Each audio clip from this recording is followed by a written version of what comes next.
Ассалаумағалейкум ағайын. Америкадағы жігіт арнасына қош келдіңіздер. Бүгінгі тақырып Америкадағы күнделікті өміріміз туралы. Бүгін сіздерге айтып кететін нәрсе жылқы ет туралы, ет ас туралы, нан туралы, су туралы, қоқыс және бір кішігірім мәліметтер болады.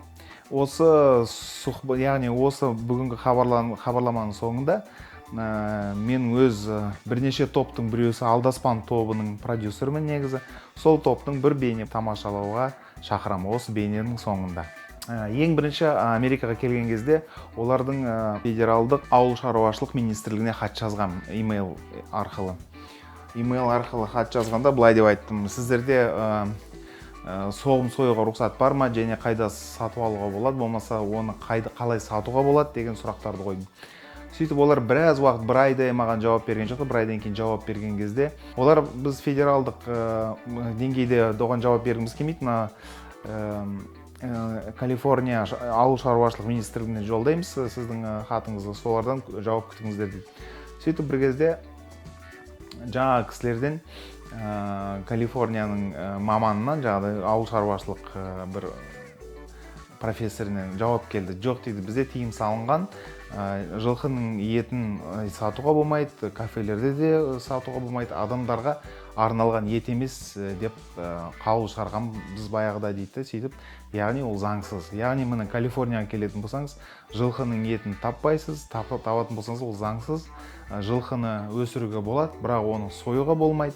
Оны мәселе өйткені сойғаннан кейін, ол сойдың алдында ол тексеруден өтеді екен, ол мал. Өйткені оны сойғаннан кейін етті де тексеруден өткізесіз. Сөйтіп барып, ол ет жаңағыдай үйіңізге болмаса дүкенге барады.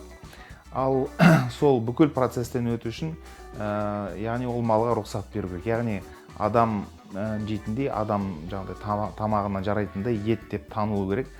Ал жылқының еті ондай ет болып танылмайды екен. Сол себептен жылқының етінен қорғалдық бұл жақта.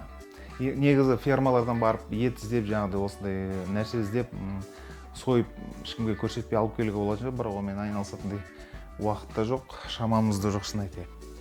Сөйтіп не істедік дейсіз бе? Сөйтіп енді амал жоқ, сиырдың етінен ет жасап, ет тамақ жасап, жаңағыдай соны тамашаладық біраз, соны қазір біраз түсіргенімді сізге көрсетем, көріңіздер. Ал құрметті ағайын, қазақстандықтар, мына Америкадағы асқан етіміз осындай. Мына сиырдың еті, мына Талдықорған жақта өстіп қамырды өстіп турап тастайды. Бізде леген дейді, табақ деймін. В общем, бізде мына жерде Америкада ондай жоқ. Мына противень сияқты бір нәрсе бар. Осын сатып алып, соның үстіне салып жейін деп жатырмыз. Алас болсын, ораза қабыл болсын. Бұл ауызашар. Одан кейін мына жақта біздің елімізде біз сапалы нанға үйреніп қалыппыз. Негізі бәріміз жеп жүрген нан бар, аштықсы бар, бірақ біз осы соңғы бір жылдай диетаға отырып, жаңағыдай аштықсы жоқ нан тауып алғанбыз Алматыдан. Өте сапалы, мықты, ешқандай зиян жоқ. Сөйтіп Америкаға келгеннен кейін жаңағыдай сондай нан таппай қалдық.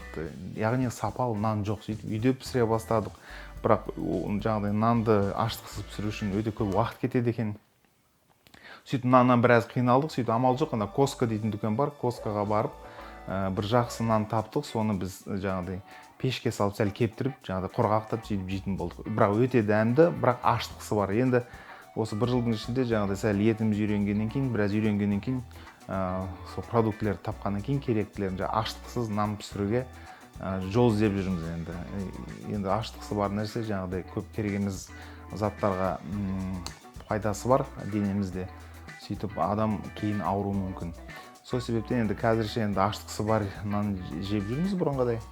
Бірақ одан басқа жейтінде бір жақсы дұрыс нан да жоқ екен. Яғни Америкаға келетін болсаңыз, есіңізде болсын, наннан қиналасыздар. Енді жаңа нанды көрсетейін сізге, көріңіздер. Міне мынау Коскадағы $6 тұратын мына нан, $6 тұрады. Бірақ сондай дәмді да, аштықсы бар нан жемеушік, бірақ дәмділігі соншалықты аштықсы бар болса да жейтін болды. $6 мінекей. Мына жаңағы Коскадағы нан өстіп бөліп духовкада жылытамыз да, сөйтіп ыстықтай жейміз, өте дәмді. Ал келесі айтып кететін нәрсе ауыз су. Ауыз су туралы айтып кетейік. Негізі мына жақта краннан ағып жатқан су негізі ішіге жарай береді. Өйткені Алматыда мысалы үшін егер анау құбырлары шірімеген болса, онда ол суды іше беруші ек құбырында. Бірақ қазір құбырлардың бәрі ескірді Алматыда. Мысалы біз Алматыдағы үйімізде тікелей краннан су іше алмадық. Себебі тот басқан, жаңағыдай өте лас су болды. Амал жоқ, жаңағыдай өте қымбат кероосмосис дейді. Кероосмосис функциясы бар өте қымбат фильтр сатып алдық та, сол фильтр арқылы су ішіп жүрдік, ауыз суымызды. Бірақ осында келгеннен кейін мына жақтағы крандағы су өте таза, былай. Бірақ соның өзінде де осы жалға берген осы үйдің егесі былай деді, негізі краннан су ішпеген абзал деді, сатып алып іш деді. Сөйтіп біз 1-2 ай бойы жаңағыдай су сатып алып ішіп жүрдік. Ол судың жаңағыдай жақсылығы соншалықты мен білмеген, бүйрегімдегі тастарды жуып шықтық. Ол туралы осының алдында болып кеткен бейнені қарасаңыздар болады, бүйрегімнен қалай тас шыққан. Осы судың жақсы болғаннан кейін ғой, осы судың арқасында жаңағыдай денеміз тазалап, сәл керек десеңіз, мына шашымызда қалыңдап, тырнақтарымызды тезірек өсетіндей болды. Ал суды қалай алып ішіп жүргенімізді көріп алыңыздар. Негізі Лос-Анджелестің суы өте сапалы. Біздің Алматыдағы мен тұрған үйдегі суға қарағанда. Бірақ сәл тұз дәмі бар, өйткені мұхиттың қасында ғой, содан ба әйтеуір. Негізі су тіпті жоқ болса, осы суды ішуге тура келеді. Бірақ ана шайнекке қайнатқан кезде ыс бермейтін сияқты. Тағы бір айтып кететін нәрсе, мына тоңазытқыш осы судың несіне, мұржасына қосылған.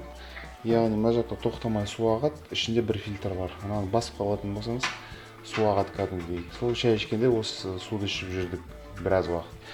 Кейін үйдің қожайыны былай деді, ол суды іше бермеңдер, тұзы бар бәрібір деді. Сол дүкеннен құйылатын су бар, сол суды сатып алыңдар деді.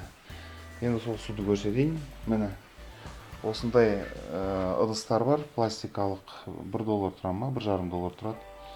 Сөйтіп осы пластикалық ыдыстарды сатып аламыз да, сөйтіп ішіне толтыратын су аппараты бар, оны да көрсетем. Сөйтіп сол аппараттан суды құйып аламыз да, сонда осы бір ыдыстың мөлшері 3/1 мл, оның құны 30 цент. Өзіңіз есептеп алыңыз. $1-дің 3/1 ғой. Одан аз. 30 цент. Кейбір кезде 29 цент болады, кейбір жерде 31 цент болады. Сол 10% ары берсе керек. Мына дүкенге келіп, мына ыдыстарға су алам, үйге су ішуге, ауыз су. Ал енді ауыз су туралы әңгімемді айтып берейін. Мына біз Walmart дейтін дүкендеміз. Уақытында мына ыдыстарды суменен алған едім. Енді кейін сол ыдыстарды тастамай, Walmartта мынандай су сататын, ауыз су сататын машиналар бар.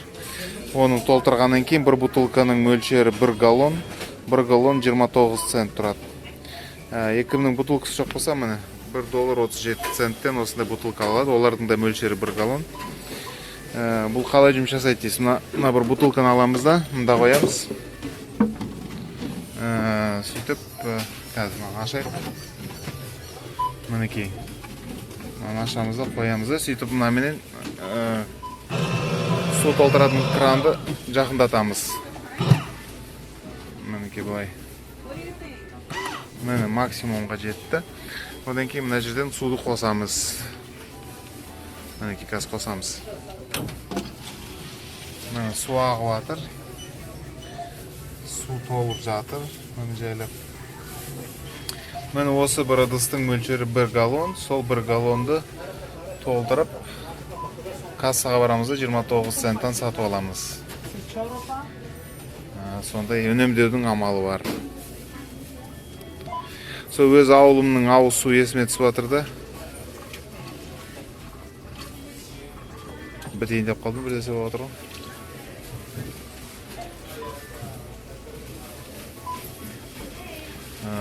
Ауыз су осындай. Мен қазір қалқасамын, қазір толзады. Кейін оны телешкіме салғанда алып кетем. Кассаға барып төлеймін.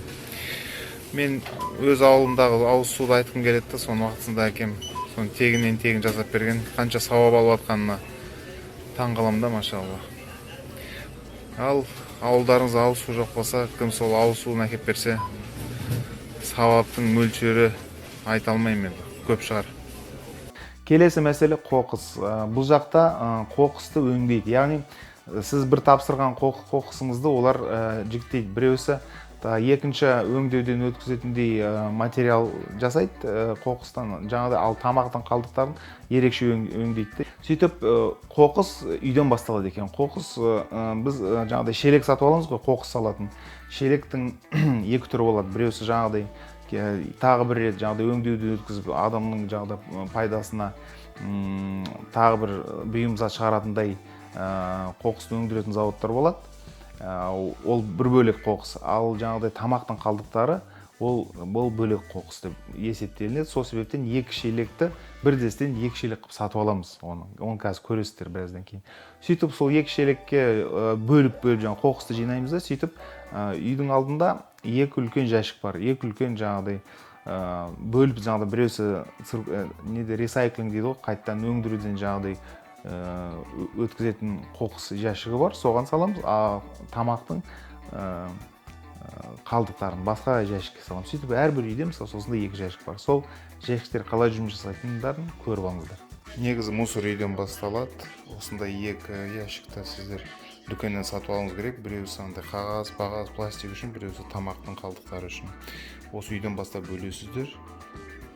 Сол одан кейін барып осындай екі контейнерге саласыздар, кейін ертесінен келіп екі машина кетеді, бөлек.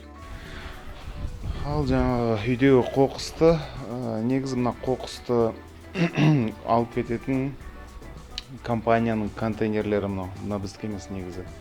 Әрбір үйге осы контейнерлерді қоқысты өндіретін, мысалы WM Waste Management дейтін компания осы аймақтағы.